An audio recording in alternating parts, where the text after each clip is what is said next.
ঘুম থেকে উঠতে ইচ্ছা করে না? শুধুমাত্র তোমার জন্য আমার মেয়ে প্রত্যেকদিন স্কুলে যেতে দেরি হয়। আজকে তো মনে হয় স্কুলে যেতে পারবে না, এভাবে লাইফ চলে না। এই ওঠো। আসসালামু আলাইকুম ভাবি। ওয়ালাইকুম আসসালাম। আজকে কিন্তু ভাই আপনাকে অনেক হ্যান্ডসাম লাগছে। আজকে আপনাকেও দেখতে সুন্দর লাগতেছে। কি যে বলেন ভাই, আমি যাই। বাবা তুমি আন্টির সাথে কথা বলছো কেন? দাঁড়াও, মামাকে নিতে আসলে আমি মামাকে সব বলে দিব। না না মা, মাম্মাকে সব বলতে হয়? তাহলে আমাকে আইসক্রিম কিনে দাও। নিজের বাপকে ব্ল্যাকমেল করতেছো?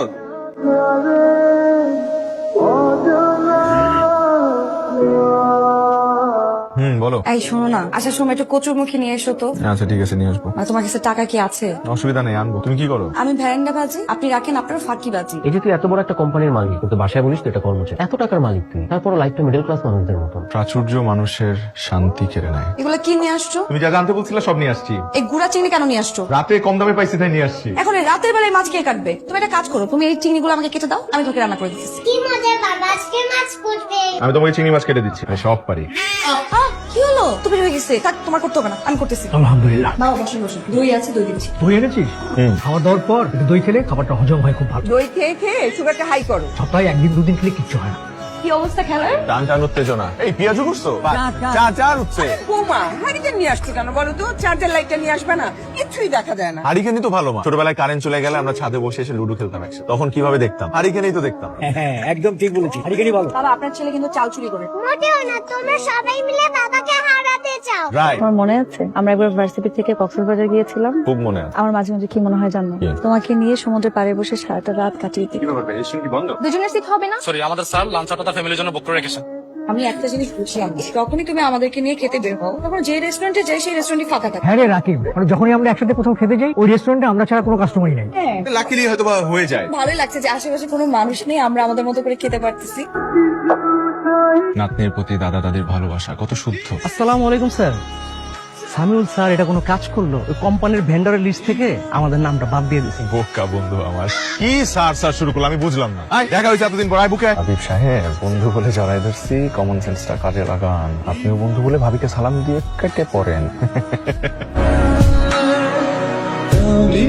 বিশ্বাস করেন ভাবি, হুবহু রাকিব ভাইয়ের মতো। রাকিব ভাইয়ের মতো কি? ওটাই রাকিব ভাই। আমার কথাটা একটু বিশ্বাস করেন। বিশ্বাস করবো আপনার কথা? কি বলতেছেন ভাবি? মানে একটা সুন্দরী রমণী এসে আমার হাজবেন্ডকে রাস্তায় দাঁড়িয়ে কোটটাই পরে দিয়ে নিয়ে চলে গেল, মানে এত সহজ?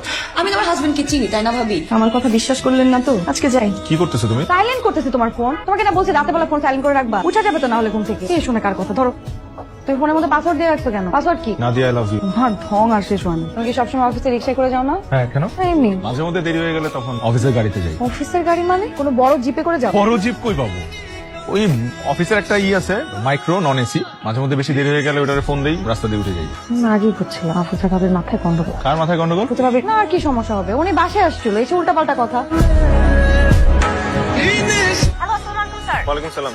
জি, স্যার। শুনেন, একটা কাজ করেন, আজকে আমাকে নিতে আসতে হবে না। আমি আমার মতো চলে আসতেছি, আপনারা আপনাদের মতো চলে যান। Okay sir, okay. Let's move. আর রিকশা।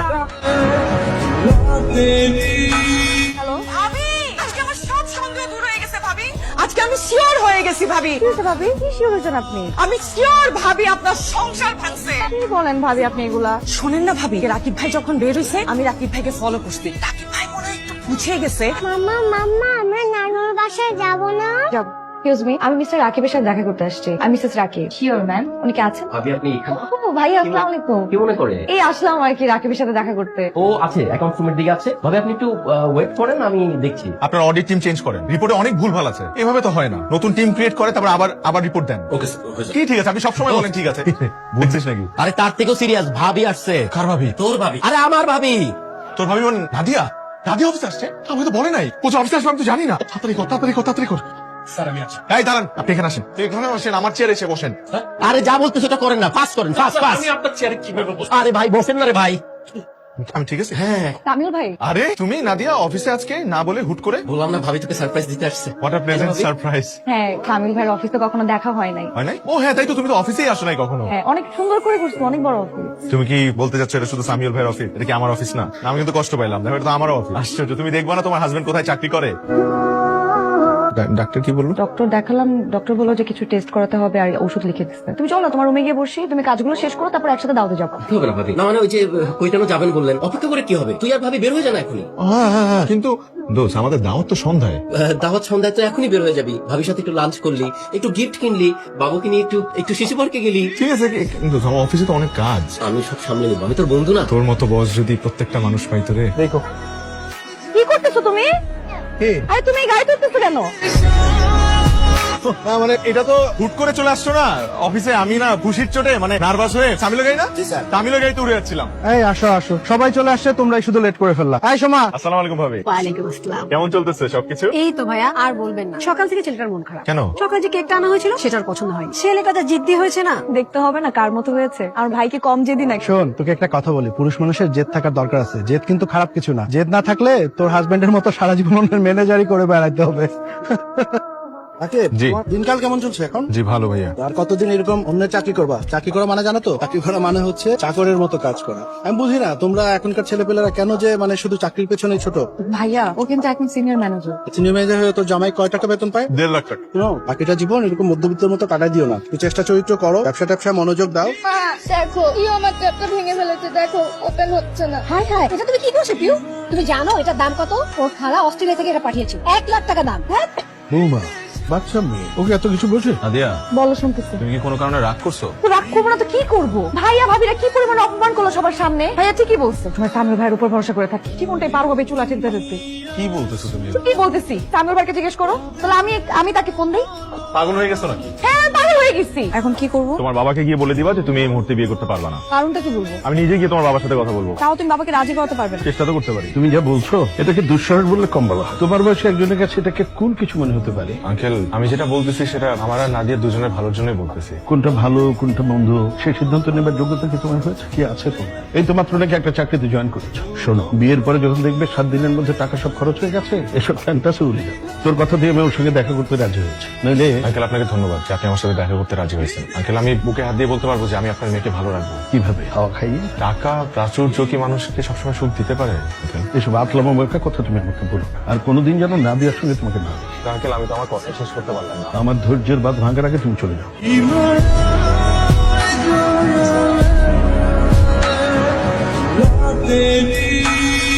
পায়ে ব্যথা হতো, বাসর ঘরে বইয়ের পা ভাঙা। আমি বোধহয় পৃথিবীতে প্রথম। কিন্তু তুমি যদি আমার সাথে পালায় না আসতে, তাহলে তো আমি ভাঙা মন নিয়ে শহরে শহরে দেবদাসের মতো করে বেড়াতাম। ইস, ই আমার দেবদাস রে। আপাতত কালকে মিটিংটা নিয়ে আমরা প্রেজেন্টেশন রেডি করি। কালকে মিটিংটা সেট করে ফেলেন 2টার সময়। কি স্যার? হ্যাঁ বলো। বাবা আমাকে ফোন দিছিল, তুমি নাকি নতুন একটা ট্যাব কিনে জোনাইদের জন্য পাঠিয়েছো। পাঠিয়েছি তো। কেন, কি হয়েছে? তুমি টাকা কোথায় পাইছো ট্যাব কেনার? টাকা সামিও দিছে। কালকে ঘটনা শুনে ও খুব রাগ করছে, তাই ও আমাকে টাকা দিছে আর আমি টাকা দেখে ট্যাব কিনে পাঠিয়ে দিছি। আমি জানতাম এটা সামিউল ভাইয়েরই কাজ হবে। মামা কি হয়েছে মামা? কি হয়েছে পিউ? খারাপ লাগতেছে? হ্যালো নাদিয়া, আপনাদের বাচ্চার হার্টে একটা ছিদ্র আছে। হার্টে ছিদ্র মানে? হঠাৎ করে হার্টে ছিদ্র কোথা থেকে আসলো? না হঠাৎ করে না, এটা জন্মগত। কি হবে? ঘাবড়াবেন না, আমাদের কাছে বিশাল ব্যবস্থা আছে। ওর ওপেন হার্ট সার্জারি কি বলতেছেন আপনি? এতটুকু ছোট বাচ্চার ওপেন হার্ট কি করে হয়? করতে হবে, দ্রুতই করতে হবে। নাদিয়া, টাকার বিষয় বলবো? টাকাটা কিভাবে জোগাড় করবা তাই তো? ভাইয়ের কাছ থেকে তো চাইতে পারবো না। ভাইয়া তো নিজেই ডুবে বসে আছে ব্যবসা নিয়ে। কার কাছে চাইতে হবে? সামিউল ভাই আসি তো, এক সামিউল ভাই। না, আমি তুমি কি চাইতে পারবে না তাই তো? লজ্জা লাগবে তোমার কাছে চাইতে, তাই না? ওর চাইতেও হবে না।